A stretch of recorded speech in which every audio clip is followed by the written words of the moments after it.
अभी आपने देखा भारत में दुनिया का सबसे बड़ा एआई सम्मेलन हुआ। दुनिया भर के 80 से अधिक देशों के प्रतिनिधि दिल्ली आए। दुनिया के करीब 20 देशों के राष्ट्राध्यक्ष भारत आए। लाखों लोग हिंदुस्तान के कोने कोने से दिल्ली में जुटे थे। दुनिया के विकासशील देशों में ऐसा सम्मेलन आज तक कभी नहीं हुआ। मैं जरा मेरठ के लोगों को पूछना चाहता हूं, ये जो एआई सम्मेलन हुआ, आपको गर्व हुआ कि नहीं हुआ? पूरी ताकत से बताइए, आपको गर्व हुआ कि नहीं हुआ? आपका माथा ऊंचा हुआ कि नहीं हुआ? आपका सीना चौड़ा हुआ कि नहीं हुआ? ये काम भारत के लिए हुआ कि नहीं हुआ है? भारत के युवाओं के लिए हुआ है कि नहीं हुआ है? भारत के भाग्य को बदलने के लिए हुआ है कि नहीं हुआ है? 21वीं सदी में लीडरशिप लेने के लिए हुआ है कि नहीं हुआ है? पूरा देश गर्व से भर गया।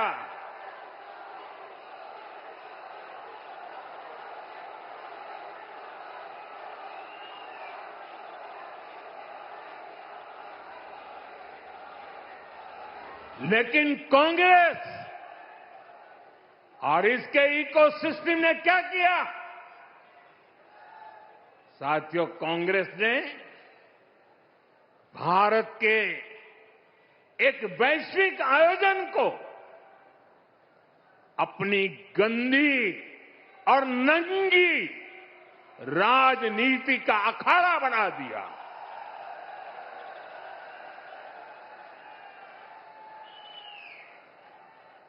समारोह स्थल पर विदेशी अतिथियों के सामने कांग्रेस के नेता कपड़े उतारकर पहुंच गए।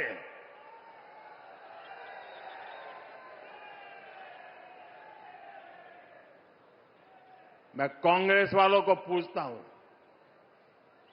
देश तो जानता है आप पहले से ही नंगे हो, फिर कपड़े उतारने की जरूरत क्या पड़ी?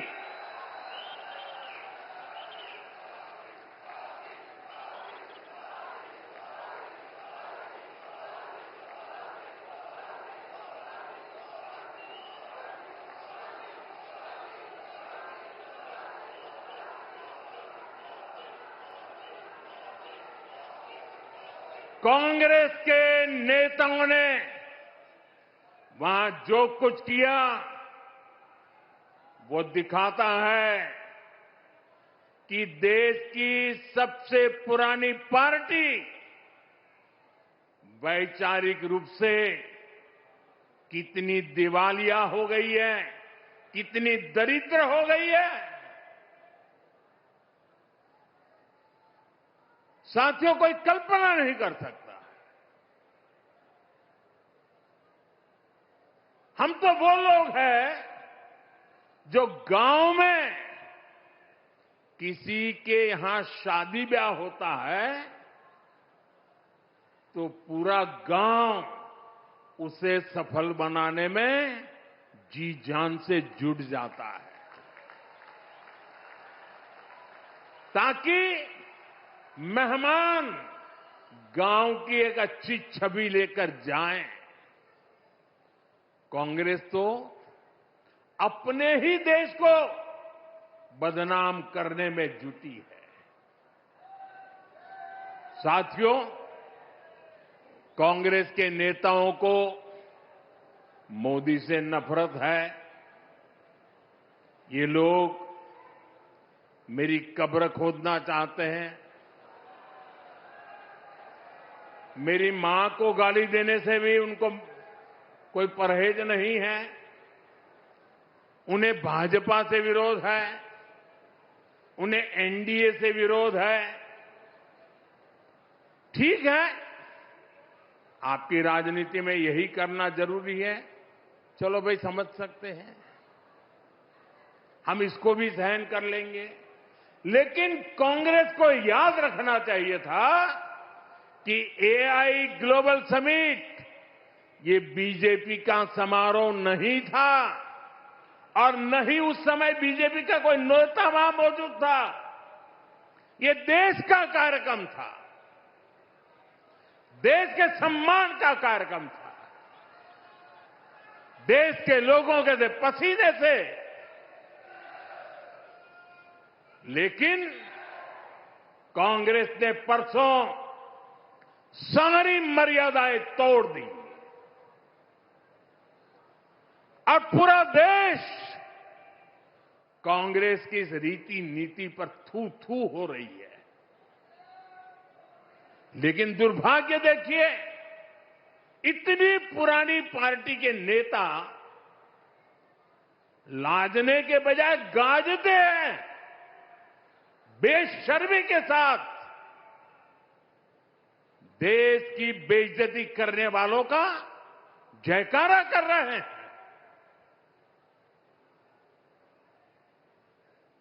और ये मामला कांग्रेस की हरकतों का लगातार चल रहा है। पार्लियामेंट में क्या किया? पार्लियामेंट में खुद परफॉर्म कर नहीं पा रहे तो अपने साथी दलों को भी बोलने का मौका नहीं देते, पार्लियामेंट को चलने नहीं देते। और उसका सबसे बड़ा नुकसान कांग्रेस के जो साथी दल है ना, उनको हो रहा है। अब वो समझ गए हैं। ये अभी दिल्ली में उन्होंने जो ये नंगापन दिखाया, उनके सारे साथी दल चौंक गए हैं, सबने किनारा कर लिया। और मैं नम्रतापूर्वक देश के मीडिया को भी एक रिक्वेस्ट करना चाहता हूं। वैसे मैं मीडिया को हर प्रकार से झेलने के लिए ईश्वर मुझे शक्ति दे प्रार्थना करता रहता हूं, लेकिन आज मैं उनको प्रार्थना करता हूं कि कृपा करके हम जब इस प्रकार की हरकतों की आलोचना करें तो आप ये हेडलाइन मत बनाइए कि मोदी ने विपक्ष को धो डाला।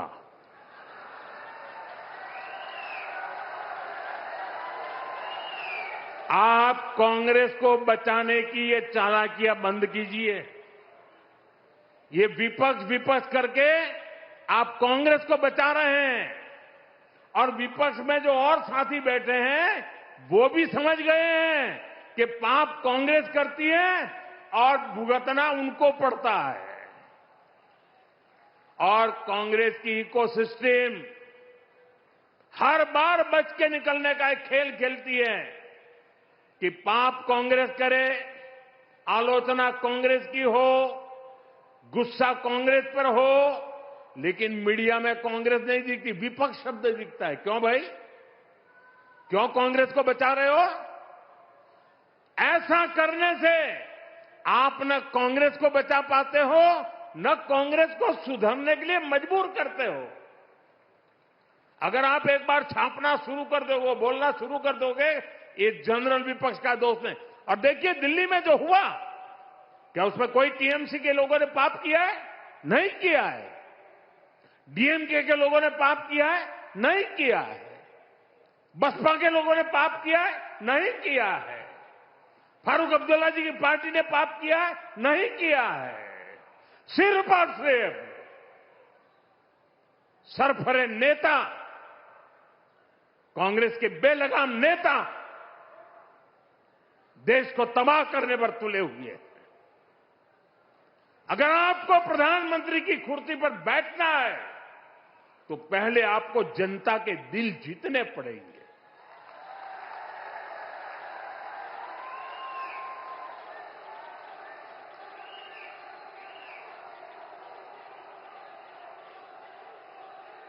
महिलाओं एमपीओ को भेज करके सीट पर कब्जा करने से आप प्रधानमंत्री नहीं बन सकते हो। और माताओं बहनों को इस प्रकार से आगे करने की क्या मजबूरी है आपकी? क्या इतने खोखले हो गए हो आप लोग? साथियों, कांग्रेस देश के लिए बोझ बन गई है और मुझे इस बात का संतोष है कि दिल्ली में जो घटना घटी, कांग्रेस के सभी साथी दलों ने कांग्रेस की भरपूर आलोचना करने की हिम्मत दिखाई है।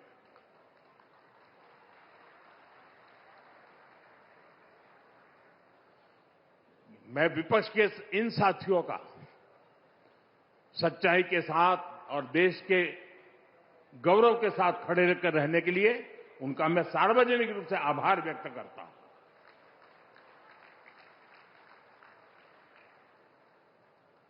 साथियों, भाजपा सरकार के लिए देश का विकास, यूपी का विकास सर्वोपरि है। लेकिन आप याद करिए, 10 साल पहले तक यूपी की चर्चा किन बातों के लिए होती थी? हर किसी को मेरठ के दंगे, पश्चिम यूपी में क्रिमिनलों की गैंग, खराब सड़कें, बिजली की कटौती और पिछड़ेपन की परिस्थितियां, यही कुछ चर्चा में रहता था।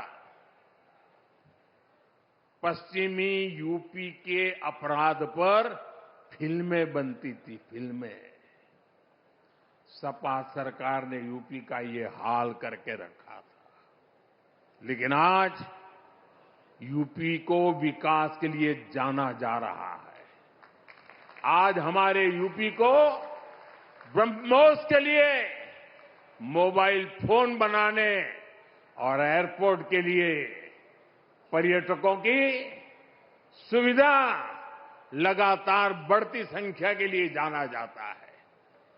यूपी स्पोर्टिंग इकोसिस्टम में भी अपनी पहचान बढ़ा रहा है।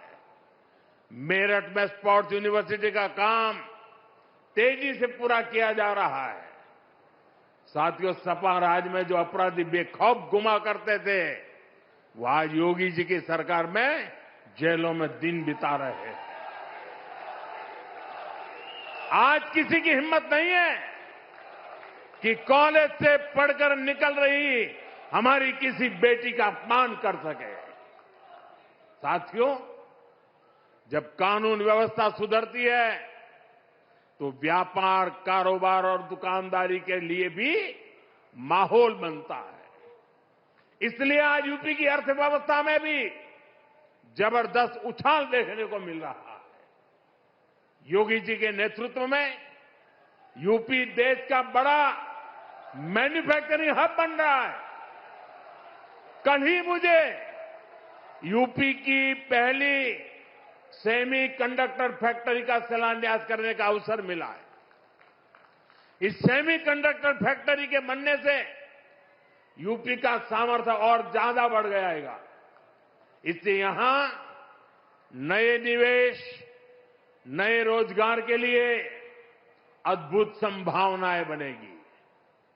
मैं आपको विश्वास दिलाता हूं, भाजपा की डबल इंजन सरकार ऐसे ही यूपी को देश की सबसे बड़ी इकोनॉमी बनाने के लिए काम करती रहेगी।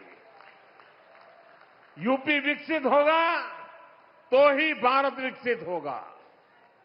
एक बार फिर आप सभी को नमो भारत ट्रेन और मेट्रो प्रोजेक्ट के लिए बहुत बहुत शुभकामनाएं देता हूं। ये वंदे मातरम के 150 वर्ष मना रहे हैं। मेरे साथ बोलिए, वंदे मातरम, वंदे वंदे वंदे वंदे वंदे वंदे वंदे वंदे वंदे वंदे वंदे